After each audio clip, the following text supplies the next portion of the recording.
All right, coming to you on location at my favorite local eutrophic water source. Um, Eutrophication, I think, is such a good example of that same Vitusek paper that I talked about last time that you read of the human influence on global ecosystems.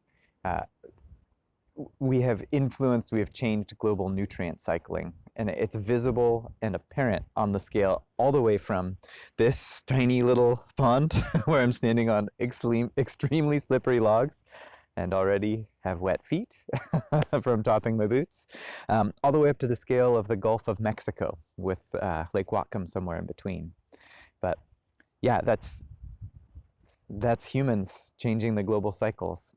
And in Lake Whatcom, John did such a good job of describing this. I don't need to spend much time on it, but that phosphorus entering the lake mostly as a result of exposed soil from construction projects, from logging, from agriculture, that soil bringing in the natural phosphorus, which then feeds this massive phytoplankton bloom far more than the zooplankton can handle, which leaves this massive biomass in the water dead, being consumed by detritivores, which are so good at using oxygen. So there's this cascade in an ecosystem. I just think of an ecosystem as a web, complicated web of relationships. So if you change one resource or organism, it will impact all of the resources and organisms it's connected to, and those will impact all the relationships that those are connected to.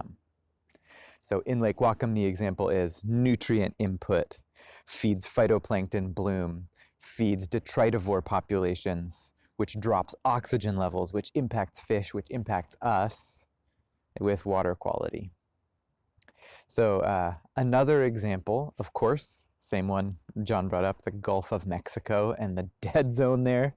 Such an alarming name, but as he mentioned, more than half of the contiguous United States land drains into the Mississippi River, and a lot of that is our breadbasket, our ag land. We spray artificially fixed nitrogen from the Haber-Bosch process on that farmland to feed our plants. The majority of that is actually not used by the plants, but washes into the waterways, makes its way down the Mississippi, spews out in this giant plume into the Gulf of Mexico. Saltwater systems, oceanic systems, are typically nitrogen limited, so that blast of nitrogen feeds huge phytoplankton blooms. And again, there's just not enough zooplankton to consume that much phytoplankton, so the bulk of it just dies and becomes this rotting, decaying biomass, which those bacteria are so good at decomposing organic matter, and in the process are so good at using oxygen. They suck all the oxygen out of the system, and you get this plume of death of oxygen-free water that flows with the ocean currents. So those are both great examples of eutrophication. But to me, when I think of eutrophication, I think of that process as an example of a bigger category of processes, of alterations of ecosystem structure. And eutrophication is what some people call a bottom-up process. Bottom because you add a nutrient, which impacts what we call the lowest trophic level, the primary producers. And those primary producers then influence the organisms that eat them, which influence up and up and up, if we think about it hierarchically like that. Another example that I really love is the example of wolves in Yellowstone. This is a top-down example. So wolves were extirpated from Yellowstone in the early 1900s. Extirpated meaning locally extinct. They were hunted out of that area. And in the 90s, late 90s, they were reintroduced to the Yellowstone ecosystem. There's tons of research done on this ecosystem. I get really excited. I could talk for hours about it, but I'm going to pick out one example. So in this top-down example, wolf introduction changes elk numbers and behavior. Fewer elk being more cautious. They're not eating as much willow, and they're not spending as much time in the willow. So there's a willow population boom.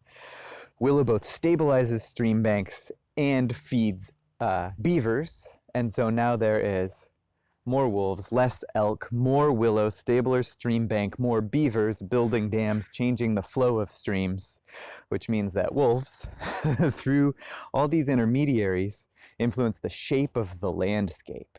And this is not unique to wolves. These complicated relationships are what define ecosystems.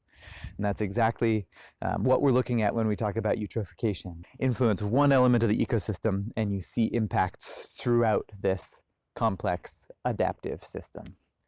I love it. It's so freaking cool. And we're part of it too. So that's all for now. Eutrophication.